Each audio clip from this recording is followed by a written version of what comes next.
하나님과 자신과 타인에 대한 긍정, 사랑, 존중을 항상 실천합니다. 충만, 기쁨, 감사, 평안은 항상 나의 것입니다. 긍정, 사랑, 존중, 충만, 기쁨, 감사, 평안. 영의 생각, 영적인 가치들이죠. 그리고 가장 중요한 건 뭐죠? 존중이죠, 존중. 근데 존중의 핵심은 뭐죠? 하나님을 존중하는 거에 있습니다. 하나님을 존중하고 경외하는 사람이 자신을 존중할 수 있고 자신을 존중하는 사람이 타인을 존중할 수 있습니다. 그래서 하나님을 섬기고 하나님의 자녀가 된 그런 처음에는 모세가 하나님 만났을 때 그때 모세가 느꼈던 아마 그 감정, 경외심 안에 이 존중이 포함되어 있습니다. 창조주, 절대자를 만날 때 사람들이 가질 수 있는 그 경외심 안에 이 존중이 포함되는데 이번 주에 약간 재미있는 사건들이 있었어요. 제가 보기에는 이 사진 요 차원에서 저희가 긍정사랑 존중 충만 기쁨 감사 평안 항상 고백하잖아요. 맨 왼쪽이 누구죠? 이재영, 삼성 회장이죠. 자산이 한 20조 정도 된다고 합니다. 20조. 그 다음에 젠슨 황, 지금 현재 전 세계 1위 시총 엔비디아 7천조 중에 3.5% 지분을 가지고 있어서 자산이 한 200조 정도 되더라고요. 젠슨 황 200조. 그 다음에 옆에 누군지 아세요? 현대자동차 회장 정의선. 제일 어리다고 하더라고요. 여기서 제일 어린데 예. 자산이 한 4조 정도 된대요. 자, 그리고 이제 이 만남이 되게 에이펙인가요? 거기서 경제인 이제 그런 뭐 포럼도 있어서 이렇게 만남이 되게 회자되고 되게 탔고요. 또 하나 누군지 아세요, 혹시? 여자분들이 되게 좋아하는 베이글. 런던 베이글. 런던 베이글 창업자예요. 창업자인데 이 중에서 자수성가한 사람이 누군지 금방 알겠죠? 2명 있어요, 2명. 자수성가한 사람은 저기 전 세계 최고 기업을 가지고 있는 젠슨 황과 여기 런던 베이글 대표입니다. 이름이 이효정인가 이렇게 될 거예요. 자, 근데 런던 베이글이 이번 주에 이렇게 언론을 계속 탔던 이유는 부정적인 것 때문에 그래요. 근데 어떤 부정적인 사건이 있었냐면 거기서 일하는 26살짜리 그 직원이 과로사였어요. 과로사. 그러니까 하루에 21시간까지 일했다고 하더라고요. 26의 건장한 청년이 과로사를 했어요. 근데 그래서 그 사건하고 지금 얽혀가지고 지금 뜨고 있는데 왼쪽 분들은 긍정적으로 뜨고 있고 이제 오른쪽 이분은 아직은 추정이지만 과로사로 추정을 해가지고 지금 막 비난을 받고 있거든요. 근데 여기 이 여자분도 보니까 49배 그 런던 베이글을 했더라고요. 저하고 동갑이에요. 53 한국 나이로. 그러니까 49배 늦게 시작했는데 그래도 나름대로 회사를 키웠잖아요. 그래서 되게 스포트라이트도 많이 받고 어떤 뭐 인터뷰 이건 조선 무슨 포럼에 나와서 지금 하는 장면인데 저희가 존중을 강조했잖아요. 결과적으로 그 직원에 대한 존중이 전혀 없었더라고요. 그리고 임원이 그 직원 죽은 26살 그 아들 부모에 대해서 되게 안 좋게 얘기를 했더라고요. 이제 그런 부분 때문에 결과적으로는 정말 단기간 맨몸으로 이뤘지만 그 존중이 안 돼서 지금 순식간에 망할 위기에 지금 처해 있다고 봐도 되고요. 자, 실질적으로 이렇게 물려받은 사람도 있고 자수성가한 사람이 있는데 실질적으로 세계 최고 지금 3천조인 줄 알았더니 7천조더라고요. 시가총액 7천조 엔비디아 회장 보이죠? 젠슨 황. 황 씨인데 제가 여러 번 얘기했을 거예요. 젠슨 황 씨가 정말 삼성의 100분의 1도 안 되는 그 회사 시기부터 지금은 삼성이 감히 따라갈 수 없는 그런 회사가 됐는데 뭐랬죠? 존중. 직원들을 존중하는 거에 시작했거든요. 윽박지르지도 않고 뭐 잘못했다고 하지 않고 뭐죠? 그냥 존중하면서 자기가 잘못이 무엇인지를 곰곰하게 생각해 볼 수 있는 시간을 많이 줘서 그게 하나의 결과적으로 존중이죠. 한 명 한 명을 존중으로 배려했던 엔비디아는 지금 시가총액 7천조. 우리나라에 있는 모든 회사를 합해도 감히 따라갈 수 없는 그 수준이 됐어요. 그리고 여기 이 여자분은 참 열심히 했는데 그 부분 존중이 안 돼서 결과적으로는 정말 힘들게 자기가 일어났던 그 회사가 지금 휘청휘청 사람들이 안 가면 끝나잖아요. 한국인 손님들이 지금 딱 끊겼다고 하더라고요. 정말 중요한 게 뭐냐? 존중. 존중 중요합니다. 근데 이 존중은 어떤 조직의 위에 있을수록 이게 중요한 것 같아요. 밑에서 아무리 해보면 안 되고 항상 그 위에 있는 사람, 전체적인 것을 감독할 수 있는 사람이 이 마인드가 돼 있지 않으면 순간 돈을 벌어도 제가 알겠죠. 금방 잃게 된다고. 하지만 이 마인드가 되면 가장 젠슨 황 이 특징이 뭐냐면 지분이 3.5%밖에 안 돼요. 만약에 자기가 지분을 반절 가졌으면 3천조가 넘는 부를 쌓았을 텐데 이분은 자기 혼자 잘 되는 것보다는 모든 직원들이 다 잘 될 수 있도록 그 마인드를 가지고 있더라고요. 근데 그 모든 건 어디에 시작한다고요? 존중에서 시작하는데 이 존중이 하나님을 경외하는 것에부터 시작을 해요. 하나님을 경외하는 것부터 시작하고 이 존중이 우리 내면의 회복 탄력성과 열정과 끈기지수, 사업하는 사람들에게 가장 필요한 이 두 가지를 키워주거든요. 결국 아까 그 젠슨 황도 몇 번 완전히 망할 뻔한 그런 불곡이 있었지만 그래도 그 모든 걸 이겨내고 끝까지 한 거는 이 존중의 실천이에요. 존중. 이걸 시스템적으로 그 회사에 실천하니까 그 엔비디아는 그 직원들의 그 대표 승인율 90%가 넘더라고요. 보통 10% 20% 이러는데 즉 직원들이 대표를 존중하는 승인율이 90%가 넘는. 결과적으로는 결국 존중하니까 세계 최고의 부자, 세계 최고의 회사, 세계에서 가장 돈을 잘 번 회사가 된 거예요. 근데 사람들은 존중이 아니라 아까 그 여자분처럼 그러한 태도는 오래 가지도 못하고 결국 어떤 특정 시점에서는 이렇게 지금 현재 상황에서 어떻게 될지 모르겠지만 망하게 되어 있습니다. 오늘은 제가 믿음의 리얼리티 시프트 다섯 번째인데 오늘은 정체성에 관한 내용입니다. 정체성. 정체성이 뭐를 부른다고요? 현실을 부른다. 그래서 믿음의 자기상. 여기 자기상이란 말을 자아상은 들어봤어도 자기상이란 말은 잘 안 들어보셨죠? 셀프 이미지거든요. 영어로 하면 셀프 이미지. 오늘은 자아상 대신에 자기상, 셀프 이미지를 쓰겠습니다. 우리가 현재 다루고 있는 믿음의 파동, 현실 창조의 흐름과 연결되는 신앙적 주제에는 그 심리학적 용어인 자아상보다는 자기상이 더 직관적이고 신앙적이고 강력한, 영어로 하면 셀프 이미지거든요. 이걸 쓰도록 하겠고요. 자, 지난주 복습 한번 하겠습니다. 나는 더 애쓰는 힘이 아니라 하나님의 평안한 흐름 속에서 살아갑니다. 내 마음의 집착과 조급함을 내려놓을 때 은혜의 문이 자연스럽게 열립니다. 나는 결과를 조종하려 하지 않고 하나님의 완전한 타이밍을 신뢰합니다. 주님의 리듬에 조율될 때 모든 일이 순조롭게 이루어집니다. 내 안의 불안은 잠잠해지고 하나님의 창조 에너지가 나를 통해 흐릅니다. 나는 더 이상 움켜쥐지 않고 열린 손으로 은혜를 맞이합니다. 멈춤조차도 주님의 계획 안에서 거룩한 조율의 시간임을 신뢰합니다. 오늘 나는 평안한 마음이 곧 믿음의 능력임을 선포합니다. 하나님은 나의 조급한 손이 아니라 신뢰로 평안한 마음 안에서 일하십니다. 이제 나는 힘이 아닌 평안으로 걷고 하나님의 흐름 속에서 기적을 경험합니다. 우리가 기적을 경험해야 될 일들이 있습니다.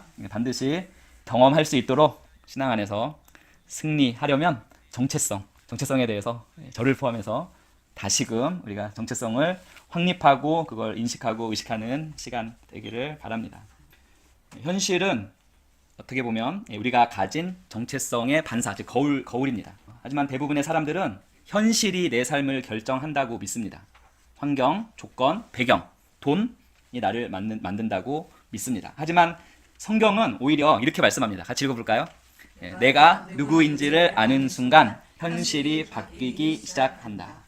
즉 우리가 마음속에서 스스로를 어떻게 보느냐에 따라서 우리의 인생의 분위기와 방향이 달라진다는 것입니다. 자, 현실이 원인이고 내가 결과, 나나 내 삶이 결과가 아니라 내가 누구라고 믿는지, 즉 나의 정체성이 원인이고 현실은 그 믿음의 결과라는 것입니다. 근데 이것이 저희가 항상 보고 있던 그 말씀과 딱 이게 통합니다. 즉 새로운 정체성이 새로운 현실을 가져옵니다. 바로 고린도후서 5장 17절 말씀이에요. 같이 읽어보겠습니다. 그런즉 누구든지 그리스도 안에 있으면 새로운 피조물이라. 이전 것은 지나갔으니 보라 새 것이 되었도다. 제가 계속 교제하는 목사님이 코로나 기간 포함해서 이거 5년간 이 말씀을 5년간 묵상하셨던 분이 계세요. 하루 종일. 5년 동안 하루 종일. 근데 이해가 갑니다. 즉 정체성, 결국에는 하나님의 자녀죠. 하나님의 자녀, 새로운 피조물로서의 정체성을 깨달을 때 과거, 이전 것은 지나갔으니 과거의 현실이 사라지고 보라 새 것이 되었도다. 새로운 현실이 열린다는 말씀입니다. 근데 새로운 현실이 열리지 않는 이유는 저 새로운 피조물, 정체성 문제예요. 정체성. 제가 육신의 틀, 영의 틀 얘기하죠. 육신의 틀에서의 견고히 형성된 그 정체성이 여전히 남아서 우리가 영의 틀 안에 말씀에 기초한 정체성을 이기면 여전히 우리는 새로운 피조물이라는 정체성을 갖고 있지 못한 것입니다. 자, 그리고 이것과 이 말씀과 통하는 그 양자분리학의 핵심 메시지가 있습니다. 같이 읽어보겠습니다. 외부 현실은 당신의 에너지 파동에 반응한다.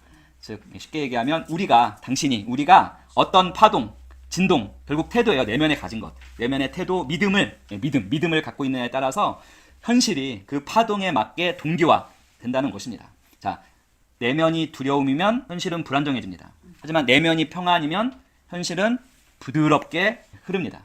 자, 내가 부족하다고 믿으면 현실은 그 부족함을 반영하고요. 내가 이미 채워졌다라고 믿으면 공급이 열립니다. 자, 이와 관련해서 성경은 또 말씀합니다. 잠언 23장 7절 같이 읽어보겠습니다. 대저 그 마음의 생각이 어떠하면 그 위인도 그러한즉 그가 내게 먹고 마시라 할지라도 그의 마음은 너와 함께하지 아니함이라. 대저 그 마음의 생각이 어떠하면 그 유인도 그러한즉. 사람은 겉으로 무엇을 말하든 결국 내면의 틀이죠. 마음속에서 자기 자신을 어떻게 생각하느냐에 따라서 결국에는 그 마음 내면의 틀, 마음속에서 생각하는 그대로 살아간다는 것입니다. 그래서 겉으로는 괜찮아, 잘 될 거야 라고 해도 속으로 자신에 대한 정체성, 이미지가 나는 안 될 사람이야, 나는 못해 라고 나는 정체성을 갖고 있으면 그 정체성대로, 그 정체성에 대한 믿음대로 현실이 흘러간다는 것입니다. 결과적으로는 정체성의 왜곡이 있으면 왜곡된 현실이 나타나는 거예요. 이 그림 한번 보세요. 왜곡된 자기상, 셀프 이미지는 왜곡된 현실을 부른다. 나는 누구인가에 대한 내면의 이미지, 자기상이 있는데 결국엔 이 자기상이 우리의 현실에, 결과적으로는 우리의 말이나 감정이나 선택이나 모든 관계에 현실에 영향을 주는 거예요.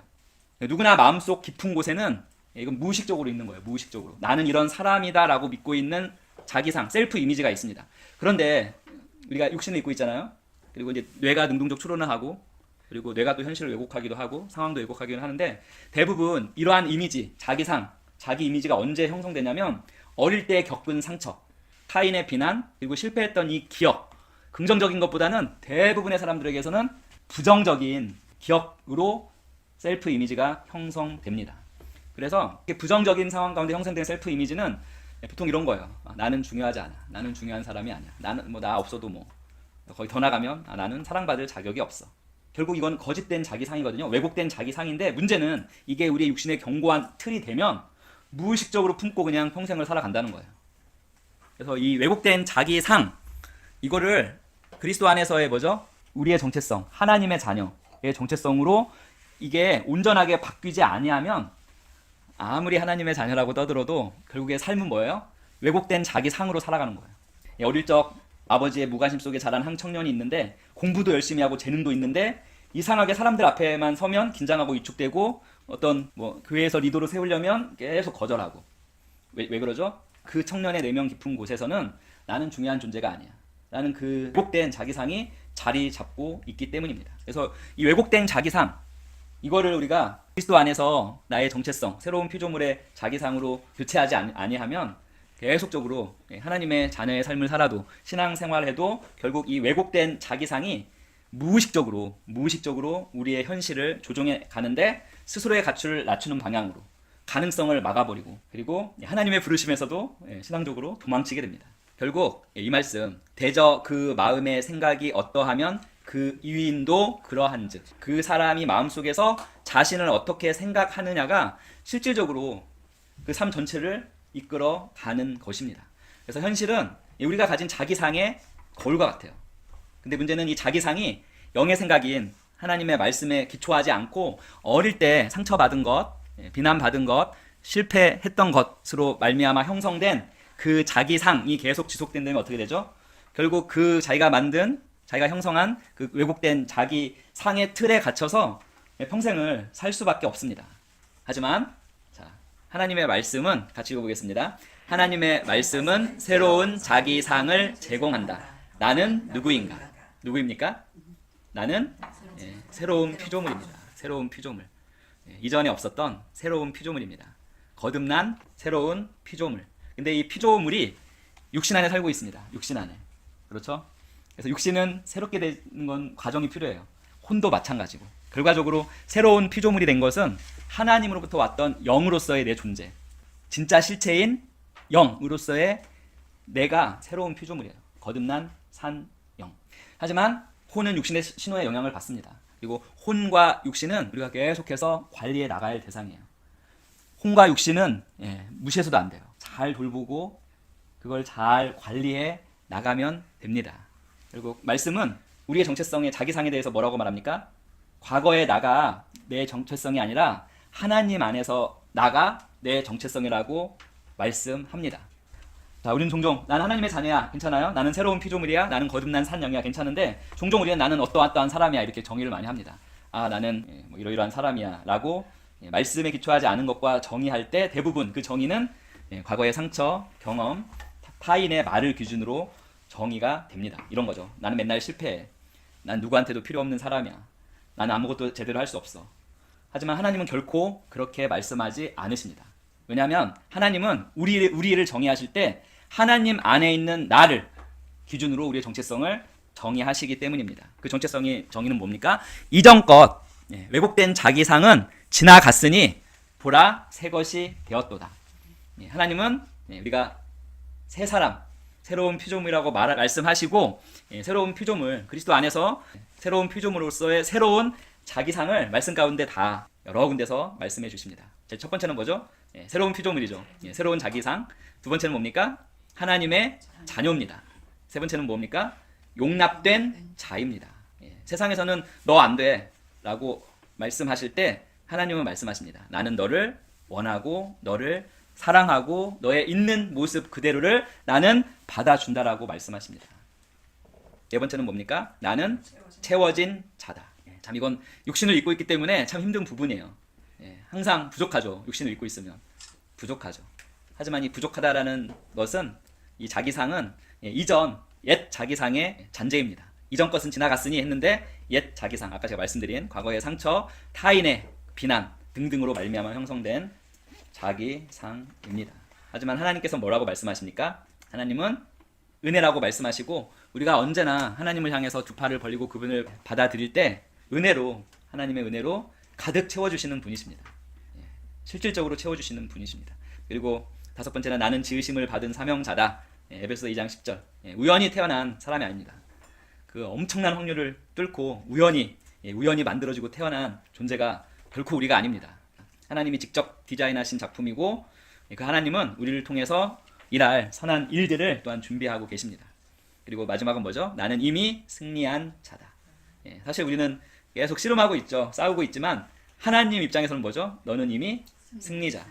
내 정체성은 패배한 자가 아니라 승리자. 아까 말씀의 실체가 이어집니다. 영적 전체성입니다. 보이는 모든 것이 실체가 아니고 우리가 입고 있는 육신의 실체가 아니고 정말 영원한 실체는 영입니다. 영. 영으로서의 우리가 정체성이 확실하게 서면 우리의 혼과 육체는 우리가 계속 관리해 가면서 육체는 예수님 만나거나 하늘나라 갈 때 온전해질 거고요. 또 혼도 결국 말씀의 영향을 받으면 점점점 온전해집니다. 그래서 세상이 말하는 나가 아니라 말씀이 말하는 아까 제가 고백했던 이것도 역시 우리의 자기상입니다. 자기상. 정복자보다 나은 자라고 자기상을 받아들이기가 쉽지 않죠. 이게 개역 개정에는 넉넉히 이기는 자. 그리스도 안에서입니다. 그리스도 안에서 넉넉히 이기는 자. 이게 우리의 자기상입니다. 결국 세상이 말하는 나가 아니라 세상이 말하는 나는 뭐죠? 왜곡된 자기상이에요. 진짜 내 자기상이 아니라 왜곡된 자기상이고 진짜 자기상은 무엇입니까? 말씀이 말하는 나를 신뢰하고 그 자기상을 가질 때 믿음의 현실이 열리기 시작합니다. 같이 고백합니다. 나는 과거가 아니라 말씀으로 정의된 존재입니다.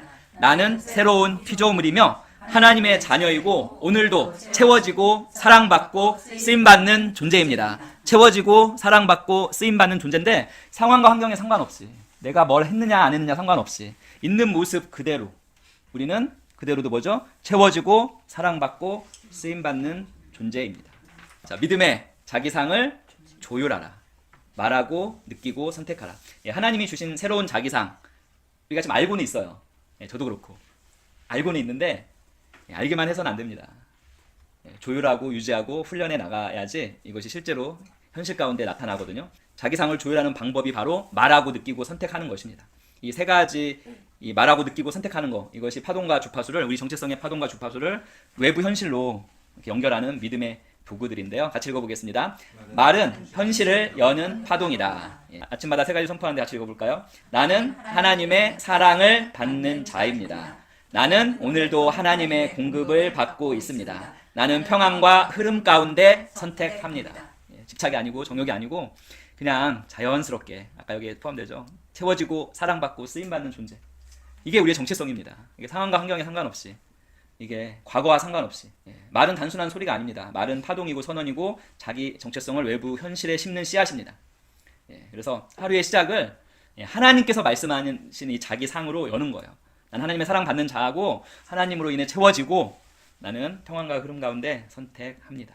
결코 조급함은 아무런 도움이 되지 않습니다. 집착은 조급함은 물이 흘러가듯이 하나님의 은혜의 흐름 가운데 평안 가운데 나가는 것이 핵심입니다. 그리고 감정도 정체성의 반영이다.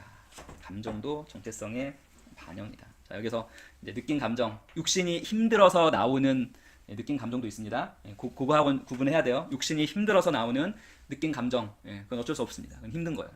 자, 여기서 감정은 뭐죠? 감정은 육신의 힘듦과 상관없이 올라오는 우리의 육신의 생각의 틀에서 올라오는 것 때문에 갑자기 뭐죠? 갑자기 마음이 안 좋아지는 것들입니다. 자, 감정은 내가 무엇을 믿고 있는지를 보여주는 신호등입니다. 감정은 우리 안에 자리 잡은 자기 상을 때로는 그대로 반영하게 되어 있습니다. 따라서 감정이 올라올 때 이 감정이 어디서 왔는가를 살펴보는 것이 자기 상을 점검하는 아주 좋은 기회이기도 합니다. 거기 특별히 자, 부정적인 감정이죠. 부정적인 감정은 내가 누구냐에 대한 거짓된 믿음, 즉 왜곡된 자기 상에서 시작된다는 것입니다. 특별히 나는 실패자야. 이건 육신의 생각이고 이거는 왜곡된 자기 상이고 거짓된 믿음에서 시작하는 거예요. 하나님의 말씀에는 결코 너는 실패자라는 말씀이 없습니다. 하나님의 자녀에 대해서. 그래서 나는 실패자야라는 자기상을 가진 사람은 작은 문제에도 두려움과 자기 비난에 빠집니다. 반면 나는 하나님의 통로야, 하나님의 축복의 통로야라고 믿고 그러한 자기상을 가지고 있는 사람은 뭡니까? 이러한 자, 여기서 잘 들으셔야 돼요. 이러한 자기상을 갖는다고 뭐 항상 잘 되는 거 결코 아니에요. 자, 하나님의 축복의 통로야 하고도 얼마든지 실패하고 힘들어질 수 있습니다. 자, 그런데 자기상이 완벽하게 난 하나님의 축복의 통로야라고 딱 장착된 사람은 심지어 실패 가운데에서도 고난 가운데에서도 평안과 기대감을 가질 수 있습니다. 가장 중요한 게 선택인데요. 선택. 하나님께서 우리에게 주신 자유의지로 선택하는데 결국 선택은 어디에서 온다고요? 정체성에서 옵니다. 정체성. 근데 정체성이 육신의 틀에 견고히 형성되어 있다면 이 선택은 그 견고하게 형성되어 있는 우리 육신의 틀의 그 정체성에서 자동적으로 자동 반응이에요. 자동 반응. 아주 유명한 그 심리학자가 결코 삶을 동기부여가 우리의 삶을 바꿔주지 않는다고 얘기합니다. 삶을 바꾸고 싶다면 헤빗, 습관을 바꾸라는 거예요. 근데 이유가 뭐냐면 자, 우리의 정체성 그게 왜곡된 자기상이든 잘못된 믿음으로 말미암는 정체성이든 하나님의 자녀로서 잘된 정체성이든 결국에는 그 정체성이 습관이 되고 그 습관이 현실이 되기 때문입니다. 하얀 글자 한번 읽어볼까요? 나는 누구냐에 따라 매 순간 다른 선택을 하게 됩니다. 사람은 의식적으로는 논리적인 선택을 한다고 생각하지만 무의식적으로 하는 선택 있잖아요. 무의식적으로 하는 선택은 반드시 정체성에 따라서 반응하게 됩니다. 정체성에 따라. 자, 결과적으로는 내가 누구라고 믿느냐에 따라서 이게 선택의 방향이 자동적으로 정해진다는 거예요. 그래서 이게 결과적으로는 정체성이 육신의 틀에 이게 강하게 견고하게 형성되어 있으면 이게 정말 이게 쉽지 않습니다. 아까 어떤 그 청년, 무관심 가운데 키워졌던 그 청년, 자신감이 없는 그 이유는 그 정체성 안에 나는 늘 피해 다녀야 되는 존재야. 나는 중요하지 않는 존재야. 나는 하나님 앞에 쓰임받을 수 없는 존재야. 라는 것이 무의식 가운데 자기상이 되어 있기 때문에 그래요. 그래서 어떠한 기회가 왔어도 그 기회를 잡지 못하고 계속 흘려보냅니다. 하지만 나는 하나님께 쓰임받는 사람이야. 즉 하나님의 말씀이 말하는 그 정체성에서 확고하게 자기상, 정체성 자기상이 딱 내면에 확고하게 딱 갖춰진 사람은 똑같은 상황에서 더 믿음으로 전진합니다. 그래서 정체성은 선택을 만들고 선택은 습관을 만들고 습관은 현실을 만듭니다. 결과적으로는 나는 누구냐에 따라 나는 누구냐에 대한 나의 믿음, 나의 자기 상에 따라서 우리는 매 순간 다른 선택을 하게 됩니다. 따라서 현실을 바꾸고 싶다면 선택의 근원인 뭐죠? 정체성을 바꿔야 합니다. 정체성. 이건 양자역학적으로 이제 알아보는 거예요. 뭐라고 되어 있죠? 정체성과 현실의 파동은 연결되어 있다. 최신 양자역학은 이렇게 얘기합니다. 삶은 당신의 정보 구조를 반사한다. 좀 어렵죠. 하지만 이게 무슨 뜻이냐면 자, 당신의 내면에 어떤 신념, 어떤 정체성, 어떤 자기상, 이 정보 구조들이죠. 육신의 틀에 정보 구조가 들어있느냐에 따라서 당신의 현실이 그 구조를 거울처럼 반영한다는 것입니다. 즉 현실이 내 내면을 만드는 게 아니라 나의 내면이 현실을 만들어 간다는 것입니다. 성경적 표현으로 바꿔보면 이것입니다. 하나님은 당신이 누구라고 믿는지에 따라 역사하신다. 성경은 하나님께서 전능하시다. 그러니 그 하나님은 모든 것을 하실 수 있으신데 하나님이 우리의 모든 것을 좌지우지한다라고는 말씀하지 않으십니다. 왜냐하면 우리가 자유의지를 가지고 있죠. 그래서 예수님은 항상 예수님 말씀하신 것 중에서 내 믿음대로 될지어다. 이 부분이에요. 자, 삶은 당신의 정보 구조를 반사한다. 내 믿음대로 될지어다. 그 믿음의 중심에 내 믿음대로 될지어다. 그 믿음의 중심에 정체성, 내가 누구라고 믿는가 이것이 가장 중요한 핵심이고 이 내면의 에너지 주파수를 결정하는 가장 큰 요소가 바로 그 나는 내가 누구라고 믿는가 하는 그 부분, 그 정체성이 바로 우리의 내면 에너지의 주파수를 결정하는 가장 큰 요소고, 그것에 따라서 현실이 반영이 됩니다. 즉 내가 매일 무엇을 느끼고 말하고 기대하고 선택하는 나는 결국에는 뭐죠? 우리의 정체성, 내가 나를 어떤 존재라고 믿느냐, 자기상에서 시작됩니다. 그래서 자신의 자기상을 쪼들리는 자로 정의하고 존재하면 어떻게 되죠? 항상 이렇게 말할 수밖에 없습니다. 나 항상 부족해.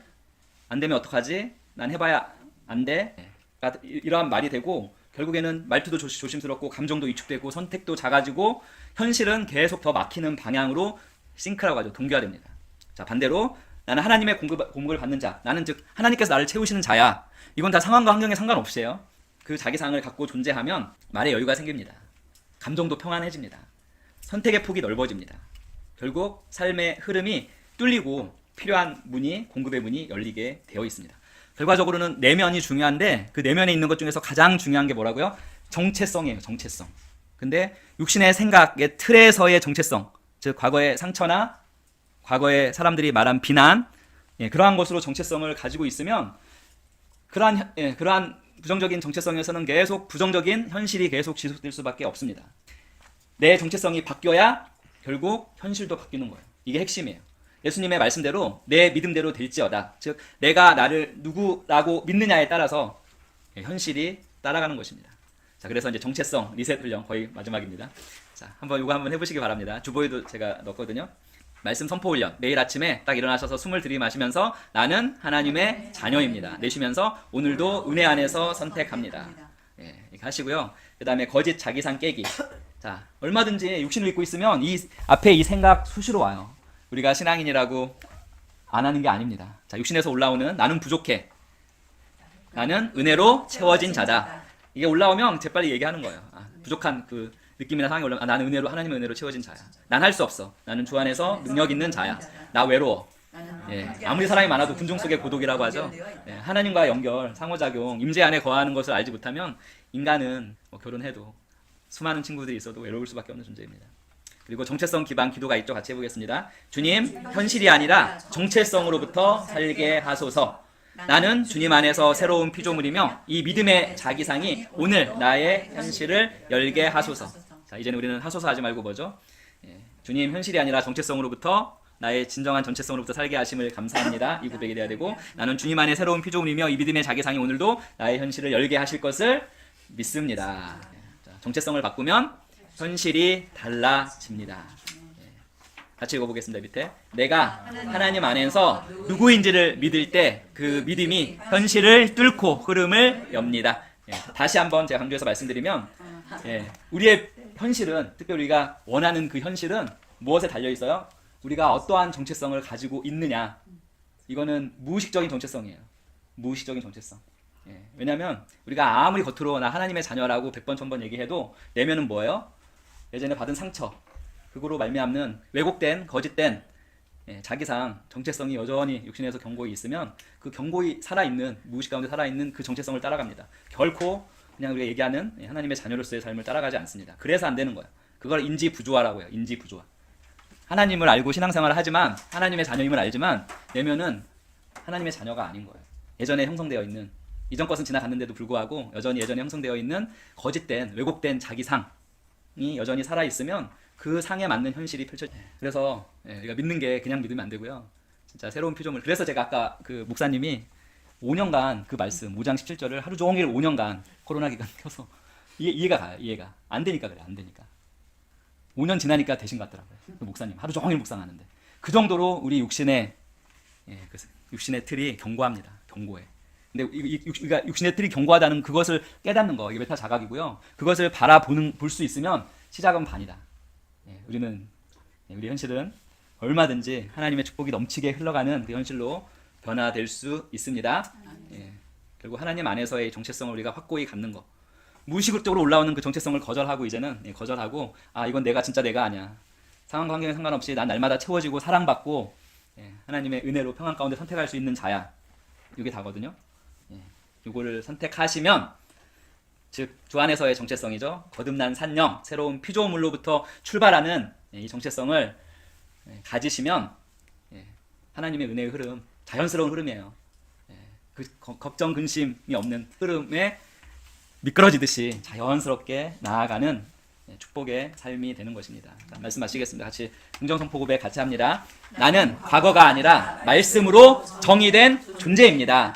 나는 그리스도 안에서 새로운 피조물이며 하나님의 사랑받는 자입니다. 나는 오늘도 하늘의 공급과 은혜 속에서 살아갑니다. 나는 패배자가 아니라 이미 승리한 자이며 하나님이 일하시는 통로입니다. 내 정체성이 바뀌었기에 내 생각과 감정과 선택도 새롭게 변화됩니다. 나는 영적 정체성의 파동으로 하나님의 은혜의 현실을 끌어옵니다. 그 은혜의 흐름 가운데 슬라이딩, 미끄러지듯이 타고 가시기 바랍니다. 하나님 안에서의 정체성을 가지고 확고히 가지시고, 그리고 이 하나님 안에서 그리스도 안에서의 정체성을 제외한 다른 정체성이 올라올 때 메타 자각하시고 거절하시기 바랍니다. 이미 이전 것은 지나갔습니다. 아멘. 믿음의 고백기도 같이 합니다. 나는 항상 나의 영으로 나의 혼을 바라봅니다.